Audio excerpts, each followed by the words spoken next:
Una rivista di studi etnoantropologici fondata nel 1912 racconta della storia di San Calogero tra folklore e leggenda.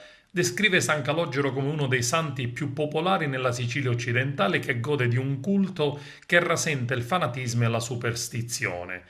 La statua originale pare che sia stata scolpita prima del XVI secolo. È una statua artigianale di legno che rappresenta una figura di vecchio alto e forte con una barba che gli scende sul petto. L'artista vi espressa abbastanza bene il vigore morale dell'eremita e la serenità di uno spirito forte e semplice.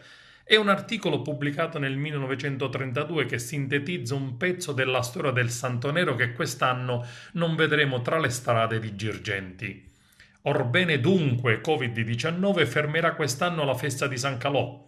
L'amministrazione comunale, con nota del 28 maggio, in continuità a quanto stabilito nelle nuove disposizioni per la ripresa delle celebrazioni liturgiche emanate dall'Arcivescovo Montenegro, ha deciso di sospendere la festa di San Calogero e tutte le attività connesse.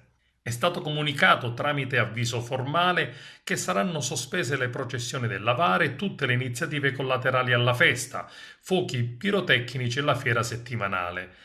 Una decisione, arrivata troppo in fretta, dettata dalle disposizioni della CEE, che causa coronavirus ha annullato in Italia la Santa Pasqua, il Corpus Domini e tutte le più importanti celebrazioni liturgiche.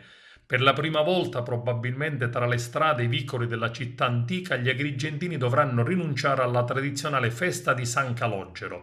Sarà difficile per gli agrigentini accettare l'assenza di questa straordinaria tradizione, che sicuramente per alcuni va ritoccata, migliorata ed incastonata dentro un percorso più religioso e spirituale, conservando le genuine tradizioni della festa che caratterizzano la fortissima attrazione di un santo nero venuto da Cartagine chiamato Calogero.